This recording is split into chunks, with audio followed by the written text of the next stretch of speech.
The Adventures of Sam Spade, Detective. Brought to you by Wild Root Cream Oil Hair Tonic, the non-alcoholic hair tonic that contains lanolin. Wild Root Cream Oil. Again and again, the choice of men who put good grooming first.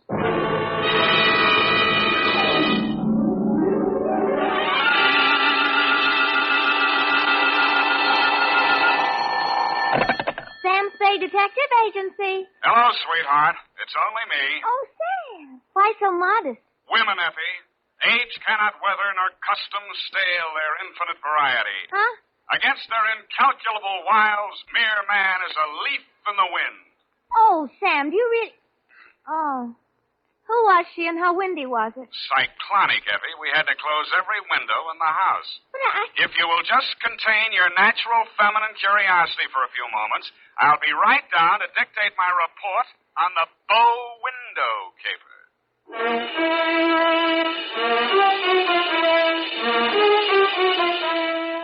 Dashiell Hammett, America's leading detective fiction writer and creator of Sam Spade, the hard-boiled private eye, and William Spear, radio's outstanding producer-director of mystery and crime drama, join their talents to make your hair stand on end with the adventures of Sam Spade.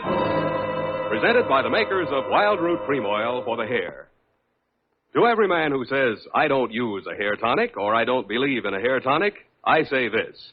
Decide for yourself. But don't decide until you've tried Wild Root Cream Oil, the entirely different hair tonic. There's not a drop of alcohol in Wild Root Cream Oil, and it contains soothing lanolin. What's more, it grooms your hair the right way, neatly and naturally. So get the big economy-size bottle and the handy new tube at your drug or toilet goods counter. Wild Root Cream Oil Hair Tonic. Again and again, the choice of men who put good grooming first. And now, with Howard Duff starring as Spade, Wild Root brings to the air the greatest private detective of them all in The Adventures of Sam Spade.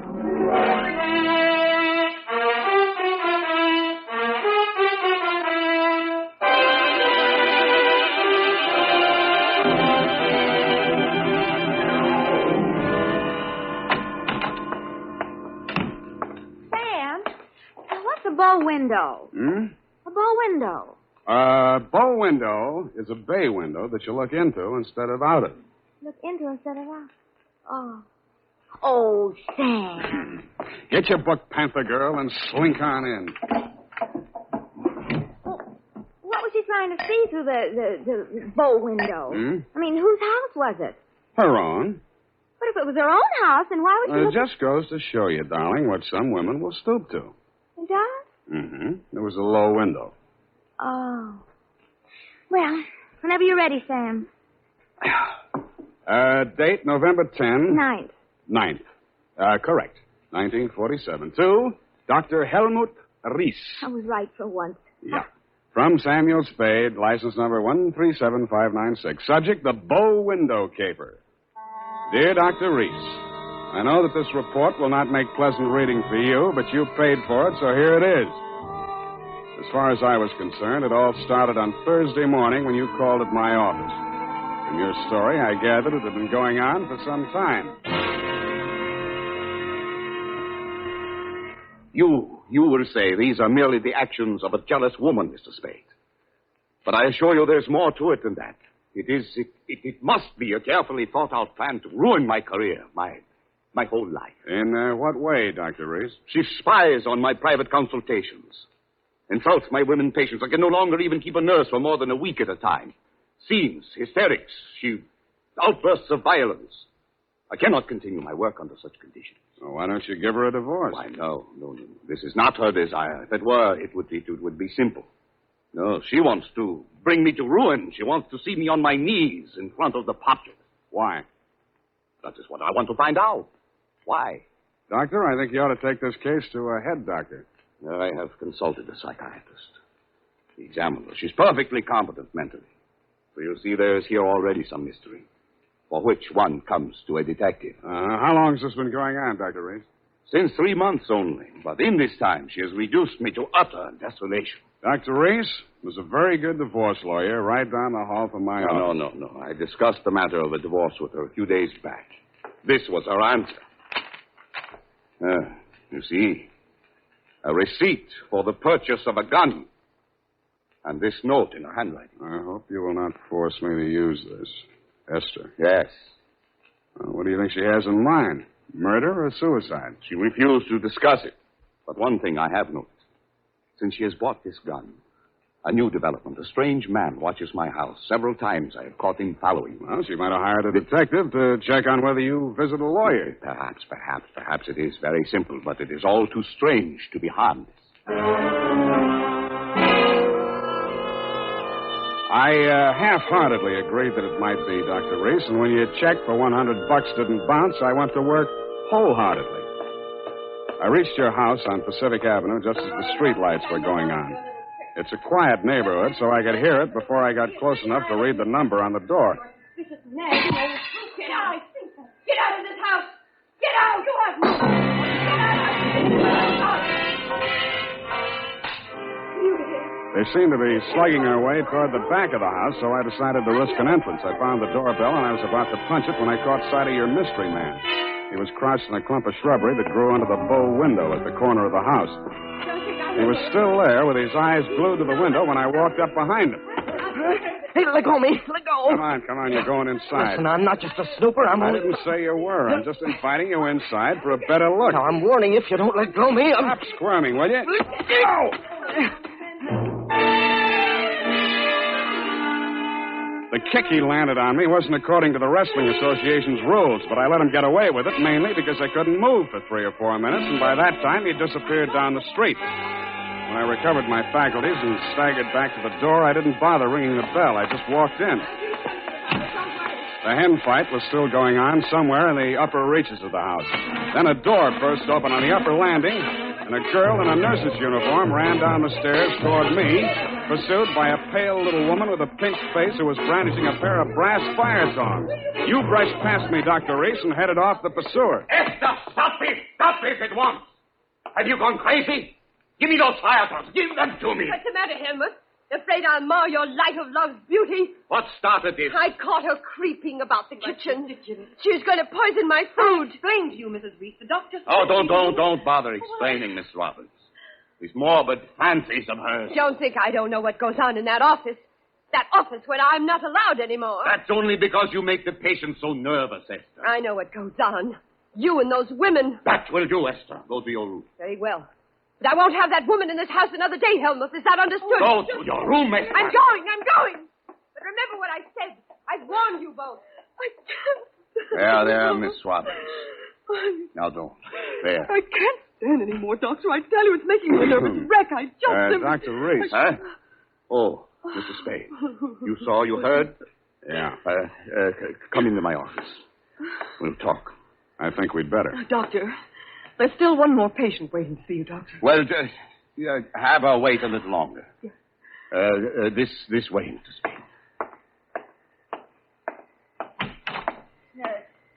How much longer? Well, the doctor will see you just as soon as he possibly can. Have you been feeling any better, Mrs. Campbell? Sit down, Mr. Spade. Thanks, but I can say what I have to say standing. Your wife's a very tragic woman, Doctor. I wish I could help her. I wish I could help you, too, but I can't. You heard her threat against Miss Robbins. Was that a joke? There's nothing funny about jealousy. But there is this man who watches the house. And the gun she bought. I collared him outside just now. Oh, well, did you get him to talk? No, but I wouldn't worry about him if I were you. And about that gun. The Constitution says every citizen shall have the right to bear arms. Even Parnell Thomas can't do that. Mr. Spade, I've not yet told you all. If I... Oh, Doctor, I'm sorry Yes. to interrupt, but this patient, she's been waiting for more than an hour. Well, who is she? Mrs. Kavanaugh. Kavanaugh? Who? Well, has she been here before? Of course, last week. Here's her card. Oh, yes. I'd better get it over. Send her in. Yes, Doctor, and Doctor, I'm resigning. I'll finish today, of course, and then I'm through. I'm sorry. Yes, well. Very well, Miss Robbins. I can't say that I blame you. Good luck. Goodbye, Doctor. Well, I'll be going along myself now, Doctor. No. You must hear me out, Mr. Spade. I've not yet told all. If you'll just wait until I have seen this patient, please, Mr. Spade, please. Okay, I'll wait outside. Oh, I beg your pardon. I beg your... Come on in, Mrs. So, you're leaving the doctor's employ, nurse? I am. Well, Mr. Spade, how does it look from the grandstand? Messy? Mm-hmm. You don't mind if I finish cleaning out his desk? Go right ahead. Thank you. What's the matter with Esther, anyway?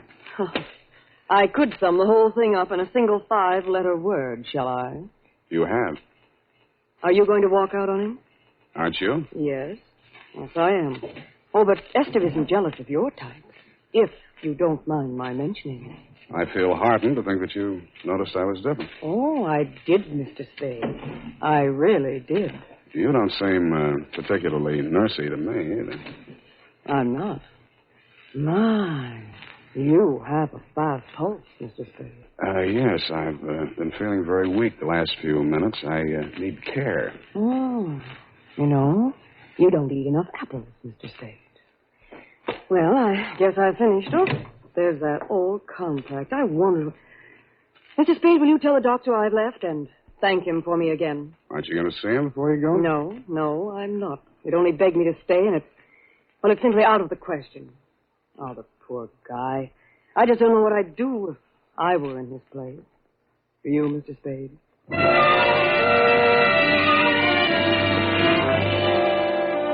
I did, and I told her. She told me I was a victim of hypertension and left me with my mouth open and no thermometer in it. 5 minutes after she'd gone out through the front entrance, your wife came down the stairs looking knowingly at me and the door to the doctor's office and left by the same route. 10 minutes after that, I was halfway through a 1937 National Geographic that was the latest edition on the waiting room table, and had reached the 3rd paragraph on the natural beauties of Winona County, Minnesota. But I never finished it. I will be back in a minute.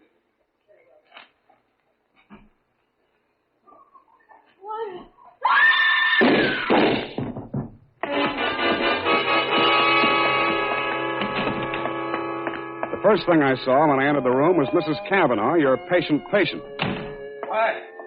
Why did he do it? You, doctor, were standing over her, nervously twitching off the rubber glove from your right hand. You tested her throat for pulse, then listened through a stethoscope. It was purely a formality. One of the .38 caliber slugs had entered the right temple. The other had torn through the base of the skull. How did it happen? I don't know. I had completed the examination and walked over there to put my instruments away. When I turned back, she had a gun in her hand. Before I could stop her, she pulled the trigger. Suicide, of course. Why? Well, I just told her the truth, that there was nothing I or any other doctor could do for her. That she had perhaps a month, perhaps less. She had suffered great pain, of course, for some time. Uh-huh. You saw her shoot herself, you say? Yes. The gun, she took it out of my desk drawer. I'd removed it from my wife's room earlier today. I see. Well, doctor, this is the neatest suicide I ever saw. No powder burns, and from the way she's lying, she must have shot herself from the direction of that window, at least 10 feet away.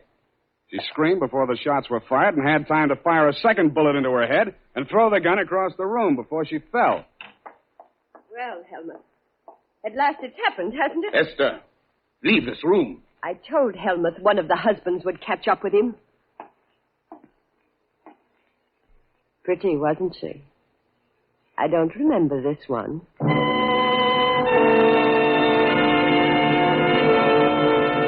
The expression on your face might have been horror or fear or both, Dr. Reese. But your wife was smiling. When my eyes left her face, I noticed a leaf clinging to the hem of her coat. It might have come from the shrub that grew up against the house. And her shoes were splotched with mud that could have and probably did come from the cultivated flower bed just outside the bow window.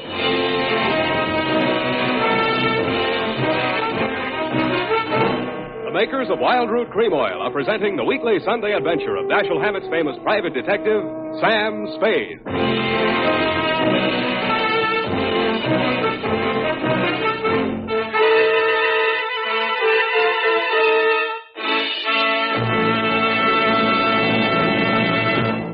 Now, here's important news on good grooming. Better than 4 out of 5 users of Wild Root Cream Oil say they prefer Wild Root Cream Oil to all other hair tonics. Here is new and even more conclusive evidence that Wild Root Cream Oil is again and again the choice of men who put good grooming first. So if you want the well-groomed look that helps you get ahead socially and on the job, listen.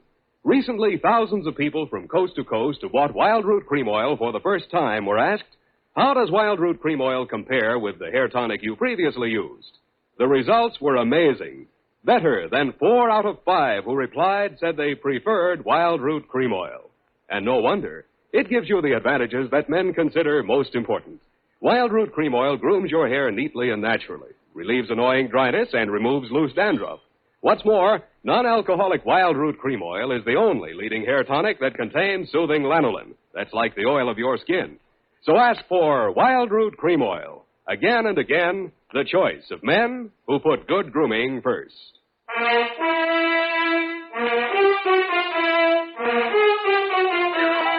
And now, back to the bow window caper. Tonight's adventure with Sam Spade.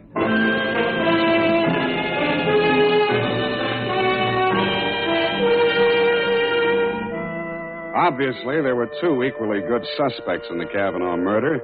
Either your wife had killed her in a jealous rage, or you'd killed her with your wife's gun to frame her for the murder. I decided to let the police worry it out and went home to bed. The morning headlines were a bit of a surprise. Nurse sought in shooting of mystery woman. Item. The cops had found Celeste Robbins' fingerprints all over the murder gun. And item. Mrs. Kavanaugh, the murdered woman, had given a vacant lot as her address, and her body was lying unclaimed at the morgue. I decided to pay her a visit.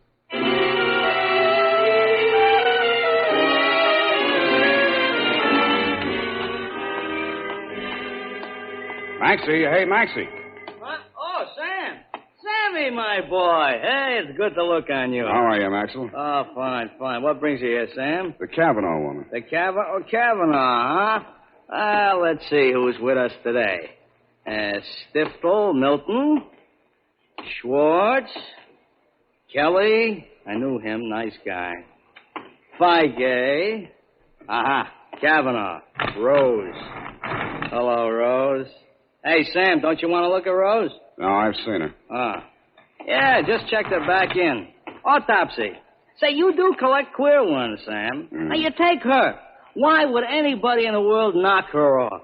In her condition, all he needed to do was wait. A month. Couple of weeks. Bad as that, huh? Worse. Anybody claim her yet? Well, Hello. Something we can do for you? My name is Kavanaugh. I've come for my wife. He was standing with his back to me, and I didn't get a good look at his face until he walked over to the desk with Master. But the voice tipped me even before I saw the face. It was the man I'd caught outside your office window less than half an hour before the murder. If he recognized me, he didn't let it show. I waited while he went in with Maxie. When he came out, there were tears streaming down his face. I'd been waiting for 2 reasons. I had some questions to ask him, and I had wanted to pay back that jolt he'd given me the night before. I left without doing either.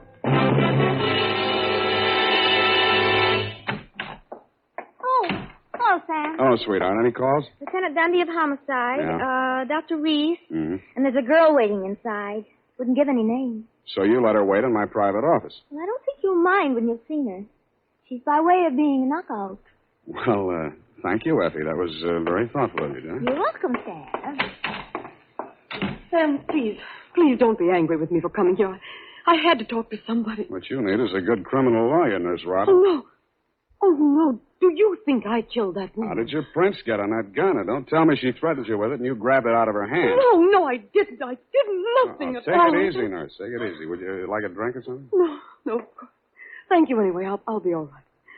Well, she came in from shopping 3 days ago. Just as nice as pie. And she came creeping around. You know how she is. And she said, I bought something today. It's lovely. And with that, she hauled this gun out of her handbag.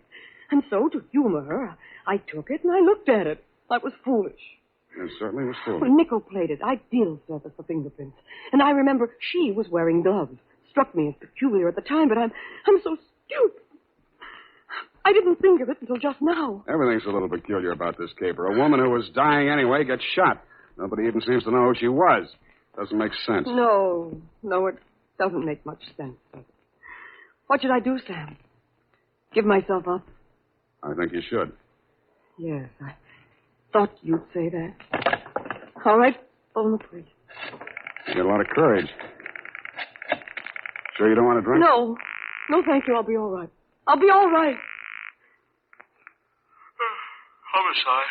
Dundee. Dundee, Sam Spade. I got the Robbins girl here in my office. She wants to check in. Oh? Well, tell her to forget it, Sam. Reese's wife just made a full confession.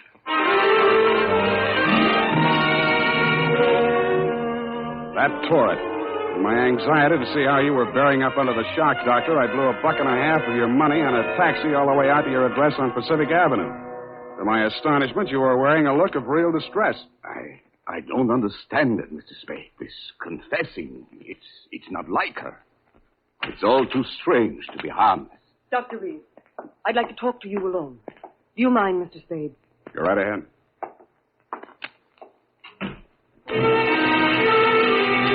I strained my ears outside your consulting room, but all I could hear was a few vague murmurs. Then, for no good reason, I decided to have a look at your wife's bedroom upstairs. The cops had been there before me, so I didn't expect to find much, and I didn't. I was tapping the woodwork for secret panels or something when I heard a heavy tread on the stairway. I wheeled around, my hands inside my coat. A jolly-looking character in coveralls was standing in the doorway. Home Electronics. I beg your pardon? Hagen, Home Electronics. I come to take the equipment. What equipment? The dictograph. She don't need it no more. Ask me, she heard too much. Mrs. Reese had a dictograph installed? Yeah, a metal-type installation. This here's a speaker. My own design. Looks like a portable radio, don't it? Yeah, where's the other end? Where's the microphone? It's in the doc's private office. You interested, eh? Yeah, turn it on, will you? Oh, sure. We'll get it tuned in a minute here. Oh, feedback. Wait a minute, I'll fix it. Let her talk. What can she tell? I don't know. But it's uncanny the way she knew Nice, huh? things. Every word we spoke together. That's because of the dictograph. Neat rig, huh? Shut up. My angel, we cannot allow this terrible tragedy to come between us. We love each other.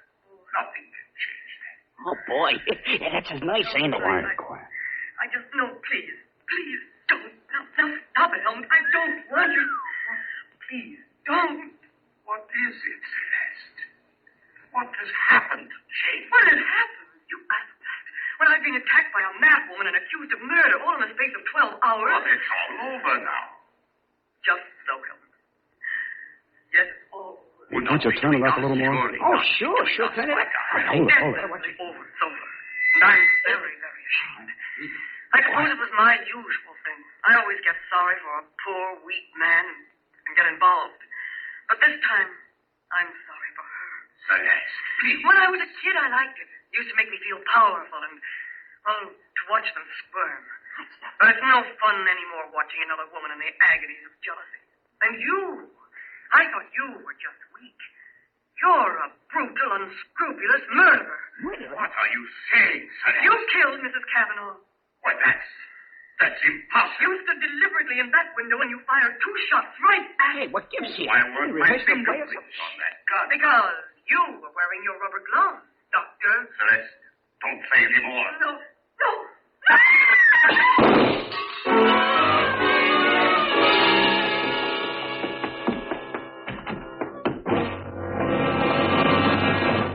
Here, help me.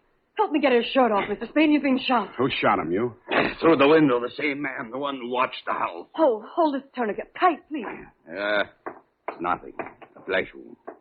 His aim was bad. Yeah, too bad. Cavanaugh, you still out there? You got nothing to worry about. He's still alive. I missed him. Give me a hand. Come on. That's it. I missed him. That was lucky. You're taking the rap for your wife's murder, too, if you're a better shot. He did it. He killed my wife. I was at the window. I saw him. What I don't understand is why his wife confessed. She loves him, Mr. Cavanaugh. You should understand that. I guess that's what happens to love when it gets crossed up. Why didn't you tell the police what you saw? They'd have hung it on me. She was a stranger to everyone else. I'd been quarreling with her, suspicious, acting like a maniac. She never told me. She must have been going to one doctor after another, trying to find one that would give her one ray of hope. In pain all the time, too, and never letting on. Never. Even after that first visit she made to Reese's office, I didn't tumble. I thought she was meeting him on the sly. And I followed her both times. That last time I carried a gun. I might have killed her if what I suspected had been true. I'm very sorry, Mr. Cavanaugh. I didn't realize. You're pretty late with your regrets, Doctor. I don't quite figure either. Maybe the prison psychiatrist can. Dundee homicide. Dundee, tear up Mrs. Reese's confession. Come on over and get the doctor. Dr. Reese? Yeah. By the way, he accidentally shot himself in the arm. Isn't that right, Doctor? What? Oh, yes. Accident. Why didn't she tell me? Why didn't she tell me? I don't know, Cavanaugh. Women. Sometimes they make too much sense, or we don't make enough, or maybe we're all crazy.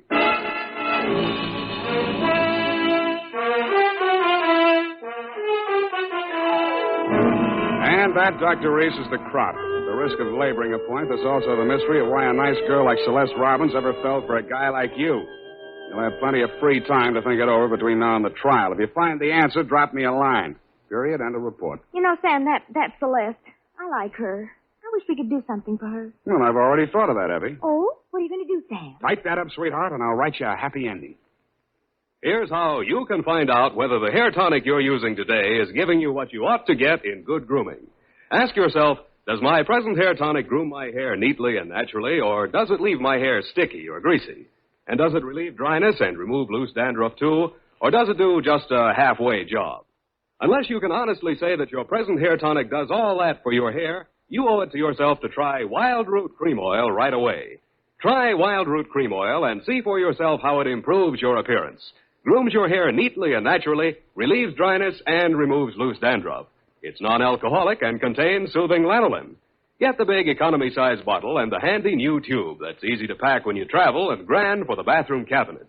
Don't delay. Get it today. Wild Root Cream Oil Hair Tonic. Again and again, the choice of men who put good grooming first.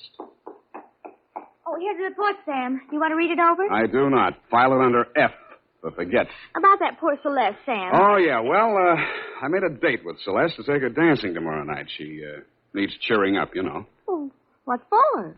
Well, you said she needed help. Well, that isn't exactly the kind of help I had in mind. Oh. I don't see why it's necessary Effie, to take... we must each of us give a particular kind of help each of us is particularly equipped to give. Very well. She used to make over men just to get the other women jealous. That she did. Aren't other women silly to allow themselves to get jealous when they know just what she's up to? Idiotic. Just idiotic. Sure thing. And go home, Effie. I'm a lousy dancer. Oh, very well. Have fun, Sam. Good night, Sam. Good night, sweetheart.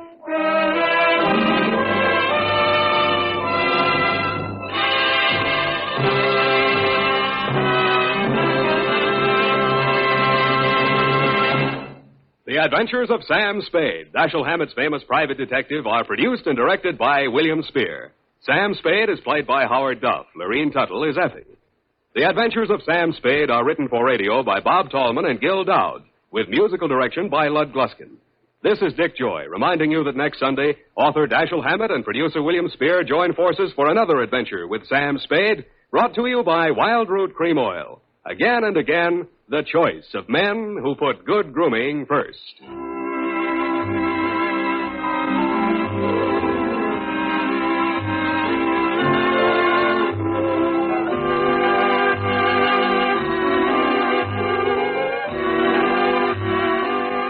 Smart girls use Wild Root Cream Oil, too, for quick, good grooming and to relieve dryness between permanents. Mothers say it's grand for training children's hair.